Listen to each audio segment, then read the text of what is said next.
In today's video, I'm going to be walking you through one of my embroidery workshop days. So we're going to go and we're going to set up my embroidery workshop. Today we're going to be at a local museum that's having a flower and art show called Art in Bloom, where they have flower arrangements by local floral designers correspond to artwork. So cool. I'll show you some of them. But they asked me if I would do a floral embroidery workshop on cup cozies to keep with the theme. So I'll show you how I set up for that. But be sure you stick around until the very end because I'm going to be sharing 3 tips for how to get the most out of attending an arts, crafts, or sewing workshop. And there are a few key tips that I've found along the way that I think would really help you enjoy and get the most out of the workshops that you're attending, especially if they are crafty workshops, whether you're painting, drawing, sewing, and more. So be sure to stick around to the end and I will share my 3 tips with you. And without further ado, let's jump into the vlog and get going. We're gonna head to the workshop.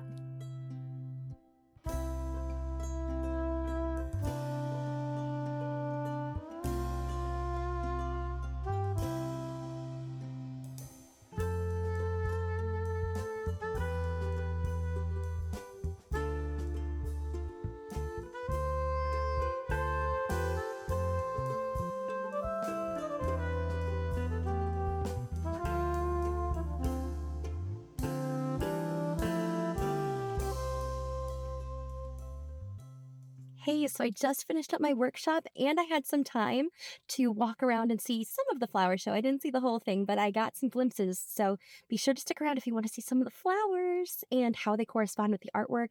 I'll be showing that now, so be sure to stay tuned. And I'm so glad that the workshop, it seemed to go really well. These workshops are always exciting and interesting because everyone's working on a slightly different project. Like, not all the projects are exactly the same with my stick and stitch cup cozy. They can pick whatever sticker they want. So it's always kind of keeps me on my toes to see what stitches I need to show. It's all the same, like 5 or 6 stitches, but I try to kind of do it in a way where everyone is learning something that will be useful for their own project. So I think it was well received. Everyone seemed to say they had a good time. So I think that was good. I always second guess myself after workshops and I got to just learn to be more confident, but I don't know. I always just second guess it. So hopefully it went well and I'm going to be heading home soon, but I want to show you the flowers. So if you want to check out some flower arrangements and how they kind of correspond with the artwork, the Art in Bloom show, be sure to stay tuned and check it out right now.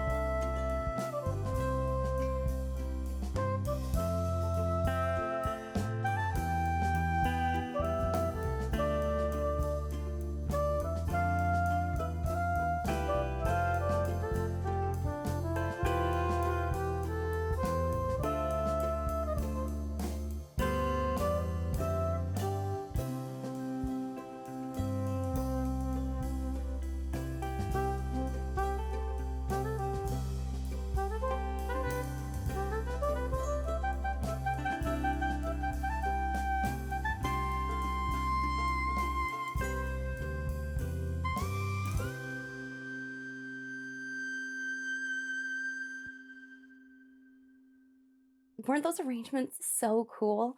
I love how they correspond to the artwork. It just makes for a really fun show to go to and to check out. If there's one in your area, I know that they pop up all over, at least the United States, in different areas. So be sure to check them out. They're definitely cool and a great way to get out and enjoy some fun. But without further ado, I promised my top 3 tips for how to get the most out of attending an arts, crafts, sewing style workshop. I have hosted a number of workshops, especially in the past year and a half or so. And these are a few key tips that I think will help you have fun and really get the most out of the workshop that you're attending. The first tip I have for you is to bring a friend.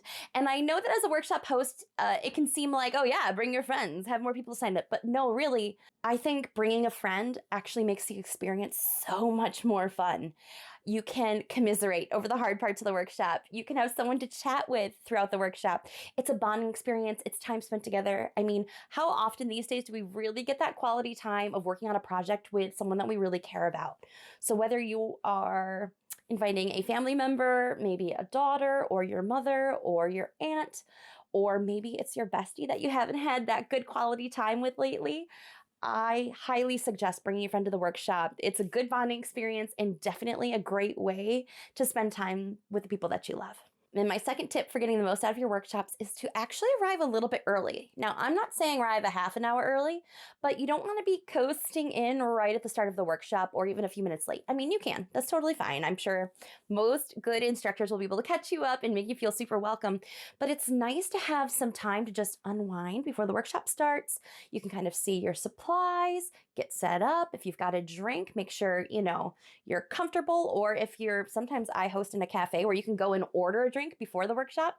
So you can make sure that you're getting all of that done and getting settled in without cutting into your workshop time. I know as a workshop host, I try to start pretty close to on time because my students have paid to be there. They've paid for those number of hours, and while I'll usually stay a few minutes late, I'm sure they're eager to get started. So I'm eager to dive into and give them the most time for their stitching, especially since I usually teach embroidery workshops, and embroidery takes a long time. So I want them to be able to have the most time possible to stitch in whatever venue that we are using to host the workshop. So try to arrive a few minutes early so that you can get settled, get comfortable, find a seat, maybe even near your friends if you're inviting your friends along, and to make sure that you're all set up and ready to go so when the workshop starts, you are ready to get crafting. And my third and maybe even most important tip is don't be afraid to get creative and to step out of your comfort zone and to even make mistakes. That's what workshops are for trying new things, for getting a little bit creative. I mean, some people call them mistakes, but honestly, that's how you learn. That's how you grow your skills and your crafts. So I think, it's easy to want to have the perfect project when you're all done. A good instructor will be able to guide you, even if your project veers off path a bit. They'll be able to guide you to get back on course or to whatever the goal is for your project. But my recommendation is to not be afraid to make those mistakes. It's okay. The instructor has probably seen a lot and has probably even made those mistakes themselves. I know I make mistakes all the time. That's how I learn from my crafting, from my sewing. So don't be afraid to try something new. And even if you're thinking about what type of workshop to sign up for, try that outlandish thing that you're kind of interested in. And a workshop's a good place to test it out. See if it's a hobby that you want to take on. See if it's a craft that you want to learn more about before you invest in all of the supplies, before you, take a deep dive into it. A workshop is a good place to test those skills to see if it's going to be something that you love. So I highly recommend trying something new. Don't be afraid to make mistakes. It's totally okay. And usually a good instructor, we can make eye contact in the class and be like, hey, even quietly, we don't have to announce it to everybody. Give me the nod, give me the eyes. I will find it. I will see you and I will come assist.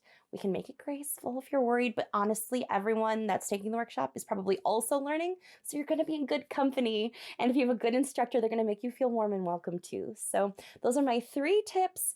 Arrive early, bring a friend or family member, bring someone with you to spend some quality time, and get creative. Try something new. If you want to try to grow your creative skills and you'd like to take some online classes, I can offer you a 1-month free trial on Skillshare. I'm a Skillshare teacher.